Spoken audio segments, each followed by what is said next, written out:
Lee Hsien Loong, Prime Minister of the Republic of Singapore, honorable members of your delegation, Kenya government officials, distinguished guests, I take this opportunity to welcome my brother, Your Excellency, and your delegation to Kenya.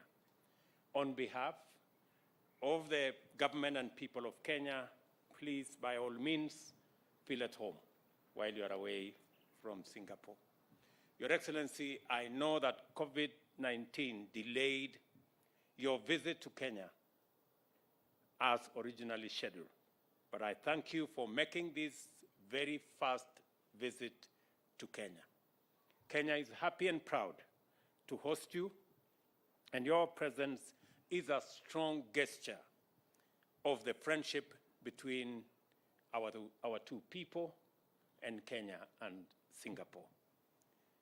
The Prime Minister and I have had a fruitful engagement during which we discussed how we can work together with Singapore to develop a mutually beneficial strategic partnership in a dynamic and very competitive global marketplace.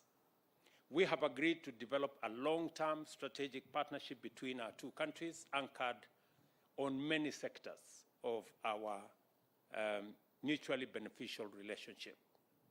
We have discussed the potential of the Nairobi International Financial Center serving sub-Saharan Africa, particularly Eastern and Central Africa region, especially on matters green financing, and Singapore's successful experience and best practices is an asset to us on this particular venture. I have noted also that Enterprise Singapore has already opened offices in Nairobi, and I have committed to Prime Minister that the government of Kenya is going to work with Enterprise Singapore to make sure that they have what it takes to build the necessary networks and partnerships between private sector companies in Kenya, private sector companies in Singapore, and to ensure that we exploit the full potential of trade, business, and investment between our two countries.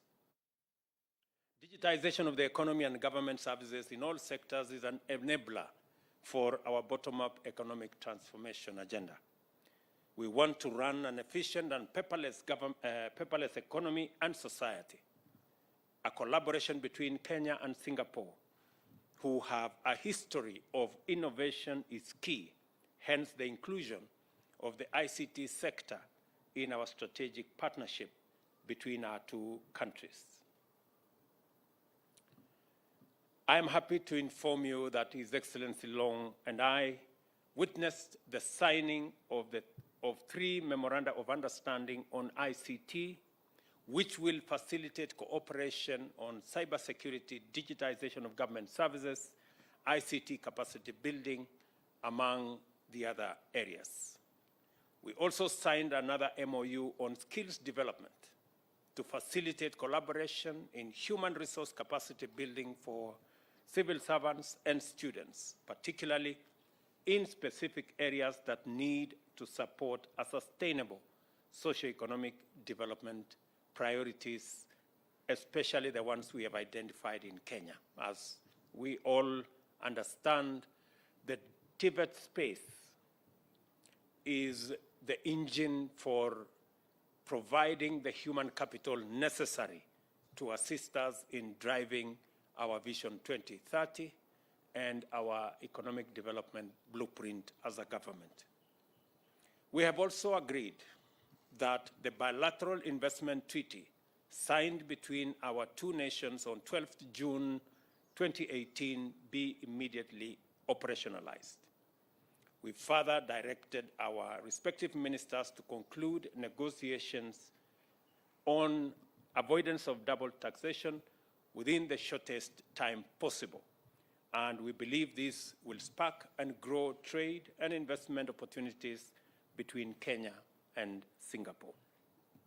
We have also agreed to actively explore methods of acquiring knowledge and support from Singapore's highly prosperous housing model. Kenyans are currently engaged in the housing debate with approximately 6.5 million Kenyans lacking affordable and decent housing. Singapore has one of the most successful stories on matters of public housing. The Prime Minister has informed me that 85% of all Singaporeans live in decent, affordable public housing. Their story and journey did not start overnight. It began 60 years ago, around the same time we established our housing policy in Kenya. They took some hard decisions and made some sacrifices where they undertook mandatory savings, and the results are there for everyone to see. We are 60 years late in taking this bold step. As a result, our country is infamous for having some of the largest informal settlements that number in excess of 1,140 slums. I don't want us to postpone this agenda anymore, and thus I am asking Kenyans to make the choice by saving into the housing fund so that 60 years from now, we can also have a similar success story to tell. We have invited Singaporeans' private sector to consider investment opportunities in our transport and logistics sectors. We've also explored the potential of Singapore becoming a gateway for Kenya's agricultural products to the ASEAN region. The Prime Minister and I share the view that climate change represents the greatest existential threat to the survival of mankind, and collective and cooperative action by all governments is of utmost importance. It is for this reason that I shared the objectives of the forthcoming Africa Climate Summit, which Kenya will host in September this year. The summit will cohere a common African position for COP28, including an articulation of climate finance and climate investment solutions for climate change action. This will propel the continent from a passive victim to an active participant in climate change solutions. Prime Minister Long has expressed his support for us having concurrent positions on matters climate change, because they, as well as us, face the same threat in equal measure. On this urgent issue of climate change, our ministers have signed an MOU on carbon credit collaboration, which provides a framework for the trading of carbon credits between our two countries in line with the stipulation of the Paris Agreement. The agreement also provides for the exchange of information, knowledge, best practices, and capacity building on carbon credits, plus collaboration on projects which will reduce greenhouse gas emissions. Prime Minister Long and I also agreed on the urgent need to reform both the global peace and security infrastructure, as well as the multilateral financial architecture, to ensure that these institutions are equitable, fair, and fit for purpose in responding to multifaceted global challenges. Kenya and Singapore will continue to work closely on areas of mutual interest, and we have shared with His Excellency Prime Minister Kenya's contribution to regional peace initiatives. Additionally, I shared Kenya's position on the need to reform the UN Security Council to make it much more inclusive and reflective of the current global order and dynamics. It is important for like-minded countries like Kenya and Singapore to support common positions. On the status of the UN office in Nairobi, Prime Minister Long and I agreed that the renovation and expansion of facilities to match other UN offices globally is a welcome development. The upgraded facility will accommodate at least 9,000 conference delegates at any meeting, and Singapore will work with us, especially in the upcoming UN Assembly, where discussions on these facilities' improvement will be held at the UN in New York. In conclusion, Prime Minister Long and I committed to having an annual high-level meeting consultation on our collaboration in financial services and ICT sectors. The financial sectors will focus on climate financing, while ICT will center on digitization of the economy, including raising the capacity of micro, small, and medium enterprises to make them much more efficient and incorporate them into the formal economy. These core areas form the basis of our strategic partnership for the benefit of the people of Singapore and the people of Kenya. Your Excellency, once again, on behalf of the people of Kenya, I am truly grateful that you found time to visit us, and I have responded to your request that early next year, by God's grace, I will make a visit to Singapore. Thank you very much and welcome.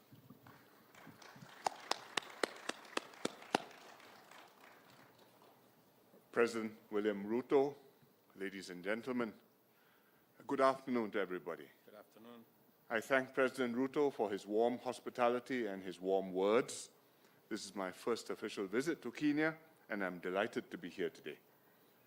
Despite being geographically quite distant, Singapore and Kenya have similar outlooks.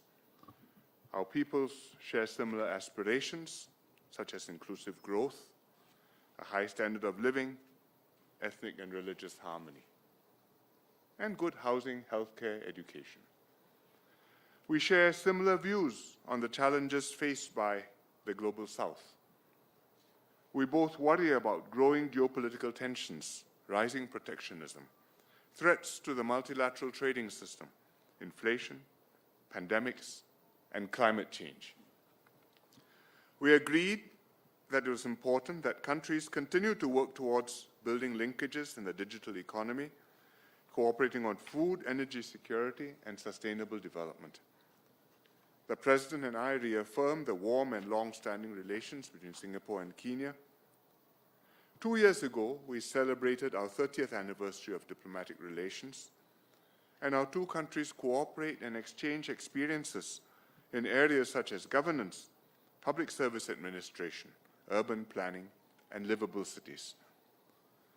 Our economic cooperation has been growing. Kenya is one of Singapore's important trading partners in sub-Saharan Africa. Despite COVID, bilateral trade in 2021 increased by almost a quarter year on year. Several Singapore companies are operating in Kenya in a variety of sectors: shipping, logistics and port management systems, agribusiness, hospitality and fintech solutions, amongst others. A delegation of Singapore companies is in Nairobi. They came with me to pursue opportunities for investments and partnerships with Kenyan companies. Our two countries also collaborate well in multilateral fora. President Ruto and I reaffirmed our shared commitment to multilateralism and a rules-based global order. Singapore and Kenya agreed to continue our cooperation at the UN and other multilateral co-organizations, and to cooperate on UN reform to enhance its effectiveness. We discussed new areas of cooperation, first on information and communication technologies. We just signed an MOU in this area, which will allow both sides to exchange best practices and knowledge in ICT and promote talent development and innovations. The MOU will also facilitate and strengthen strategic cooperation in cybersecurity. Secondly, on climate change, we signed an MOU in carbon credits collaboration under Article 6 of the Paris Agreement, and this will encourage, develop, and facilitate collaborative carbon credit projects of mutual interest. International collaboration, such as this agreement between Singapore and Kenya, is critical to promoting global climate action to achieve the goals of the Paris Agreement. Third, on human capital development. Both our countries placed heavy emphasis on nurturing talent. The MOU on skills development will encourage closer technical cooperation between both countries in areas such as leadership and governance, education, and digitalization. And this will take place through knowledge exchange, capacity building courses, and other cooperation. There is great potential to expand our bilateral cooperation. Kenya's strategic location serves as a gateway for Singapore companies into East Africa. Likewise, Singapore can serve as a gateway for Kenyan companies into Southeast Asia. I welcome the ratification of the Bilateral Investment Treaty and the President's commitment to settle the avoidance of the double taxation agreement between our two countries as soon as possible. These moves send a strong positive signal to businesses and provide clarity and assurance on the cross-border transactions and investment. I look forward to working with President Ruto and his government to bring our bilateral relations to even greater heights. I'm very happy that the President has accepted my invitation to visit Singapore, and I look forward to receiving him before too long, and if all goes well, early next year. Thank you very much. Thank you, Your Excellencies. We have a few questions from the journalists. Kindly identify yourself and who you are addressing the question to. Thank you. And the media house you represent. Good afternoon, Prime Minister, President Ruto. I'm Geraldine from CNA. I would like to ask what you think Kenya's value is to Singapore in terms of not just business and trade, but also expanding Singapore's diplomacy in Africa. Well, economics is, of course, a very important part of any two countries' relations, and between Singapore and Kenya, as I explained, we have good economic ties and they are growing. But Kenya is also a very important country in Africa. In East Africa particularly, it has a key role, not just as the hub and as a base from which we can extend our reach to the rest of East Africa, but also a role in the region's security and stability. And Singapore has goodwill in Africa and in Kenya. We have many friends here. It goes back a long way. In fact, in 1964, when we were in Malaysia, Mr. Lee Kuan Yew visited Africa on a tour, and Kenya was one of the countries which he came to, and he called on President Jomo Kenyatta. And we've maintained those ties since, and it is important to Singapore that we cultivate friends and partners all over the world, because in the global scheme of things, we are all quite small countries, and small countries need to make common cause with one another on issues which concern us all, whether it's a pandemic, whether it's climate change, whether it's nuclear non-proliferation, or the sanctity of the UN Charter and the inviolability of international borders, which was what was at stake when Russia invaded Ukraine. And therefore, it's important for me to visit Kenya and to be in Africa and to show that this is important to us and that we would like to develop our relations with our friends further. Okay. Next question. Prime Minister Lee and President William Ruto, I'm Sydney Chazima from NTV. My question goes to the seemingly trade imbalance between Kenya and Singapore, in that Kenya exports around $10 million to Singapore, and Kenya imports around 130-something million US dollars. Is there any sort of agreement between the two countries to bridge that gap? Thank you. We have not focused on this. We want to expand our economic relationship. We would like to develop the trade. And we want both Kenya's exports to Singapore and Singapore's exports to Kenya to grow. I think whether it's $10 million or $190 million is both still relatively small and very small compared to what it could be and what we should make them. And I think our focus should be to grow the trade and to do it in a way which Kenyan companies can benefit and Kenyan consumers can benefit. And likewise in Singapore, Singapore companies see new business opportunities, and Singapore consumers see new sources of fruit, vegetables, tourism, flowers, so many things which Kenya provides. I agree with Prime Minister Lee. Part of the agreements that we have signed today, whether it's the bilateral investment treaty and what we are working on the avoidance of double taxation, are part of the instruments that we will leverage on to encourage the private sector investment and trade between our two countries, so that what Prime Minister Lee rightfully describes as very low trade volumes, we can be able to scale our trade, scale our investment, and begin the journey to leverage the imbalance between our trade. And secondly, it is a clear signal to us in Kenya that we need to do more about our exports. As we are all aware, our exports as a percentage of GDP came down from 28% to 10%. It is the reason why we are expanding our county industrial and aggregation centers. It is the reason why we will have new 5 export promotion zones in the Republic of Kenya, because exports as a percentage of GDP is even reflected in the trade between us and Singapore. There is scale, there is scope for us to export more, not just into Singapore, but to the rest of the world.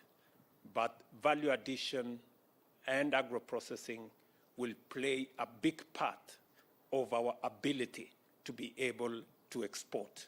And that is why the bottom-up economic transformation agenda is focused on ensuring that we build the necessary capacity for us to do value addition and for us to engage in agro-processing, so that our flowers, our coffee, our tea, our avocados can find their way into Singapore.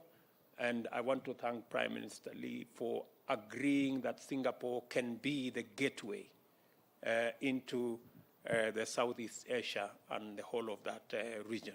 So we are building the necessary blocks on our side, and we are building the necessary ecosystem together with Singapore to facilitate increase in trade. Good afternoon, Prime Minister Lee and President Ruto. This is Ke Yang from Lianhe Zaobao, Singapore. I have a question on the new areas of collaboration between the two countries, and in particular on climate action. With an MOU inked earlier on carbon credit. Would you like to comment how will the two countries actually move forward and on issues that face the mankind, both on bilateral and multilateral forums, and what is your vision of what can be achieved by the two countries? Thank you. The MOU expresses our intention to collaborate and for Singapore to take advantage of carbon credits which Kenya will be able to provide. Carbon credits which are compliant with Article 6 of the Paris Agreement, and which therefore can be used to fulfill our nationally determined contributions, NDCs. In other words, what we have committed to reduce our carbon footprint, some part of that we can fulfill through compliant carbon credits, and Kenya is producing such carbon credits. We need such carbon credits, and therefore we would like to work together on that. And the MOU expresses our intention to conclude an agreement to work together on that. Climate change is a very serious problem for the whole world. In Singapore, we see warmer weather. You may think it's just a blip, but actually it's a long-term trend, and it's going to accentuate. In Africa, in Kenya, we also see extremes of weather, extremes of drought and of floods. And it's existential because human beings, cattle, wildlife, all are threatened when the climate gets extreme. And therefore, countries have to work together in order to reduce global emissions of carbon, in order to reduce global warming, and slow down the process of change, of climate change, so that countries and mankind have got time to adapt. And we want to work closely with Kenya and many other countries in order to do that. I think precisely what Prime Minister Lee has said, that if there is one phenomena that is urgent and that poses an existential threat to humanity, it is climate change. And the MOU we have signed today speaks to some of the solutions that will inform our action towards solving global warming and every country meeting their nationally determined contributions. We are changing the conversation from one of finger pointing and blame game, and we are moving it away from who caused what. We are having a conversation about climate financing, about climate investment. How do we work together to ensure that we support Singapore to meet their nationally determined contribution, but in the process, they too help Kenya to manage the extreme situations that come with climate change in our region. So the carbon trading market is an answer to climate financing and climate investment. And that is the new paradigm, and that is the new space that Singapore and Kenya are leading. Just for the record, 25% of all carbon trading going on in Africa today happens in Kenya. So we are already a leader in the space of carbon trading. And the partnership that we're going to build with Singapore is not only going to speak to scaling up our carbon trading, because I already announced that our next biggest export from Kenya will be carbon credits. We are concluding the legislation around that particular aspect in the next month or so.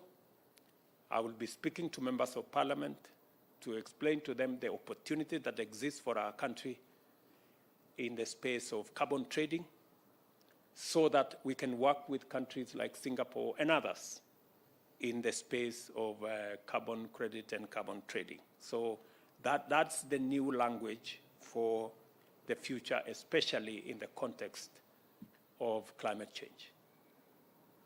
President William Ruto and Prime Minister Lee, my name is Chemutai Goin from Citizen TV, and my question goes to Prime Minister Lee.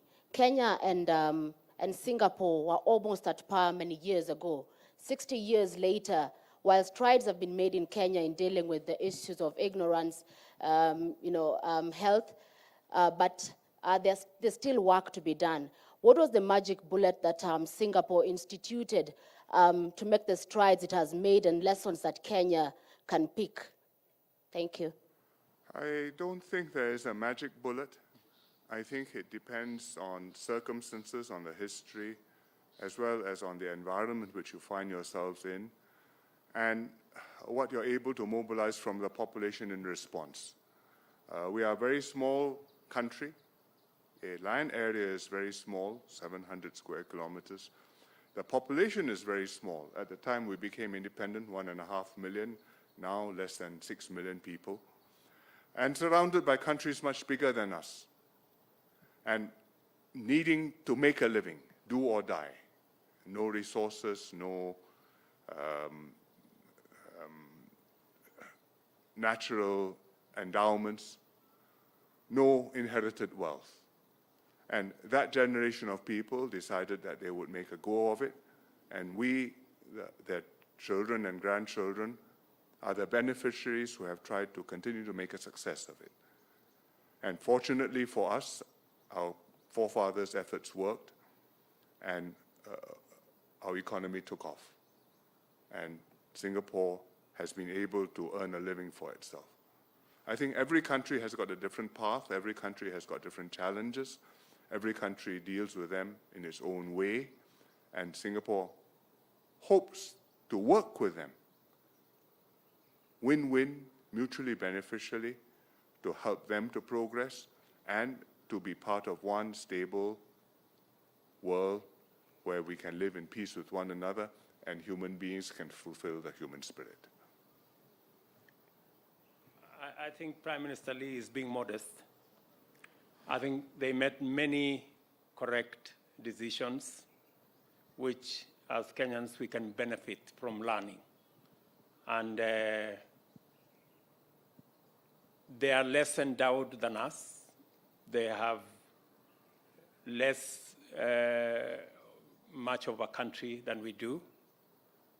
They have a smaller market than we do. So we have most things better than them. But they are better than us because they made the right decisions. I think my invitation and your response, Prime Minister, coming to Kenya, just by coming alone is a testimony for us to read how a country so small, how a country with no endowments, how a country with no natural resources, how a country that was not rich at all and had no inheritance made a success of itself by making the right decisions. If there is one lesson we will learn from you as Kenyans, is to make the right decisions, however difficult they may be, because we can see in Singapore what right decisions can make of a country. Thank you. Thank you very much. The Excellencies now proceed for a luncheon. Thank you very much indeed. Thank you. The respective delegations will be guided shortly.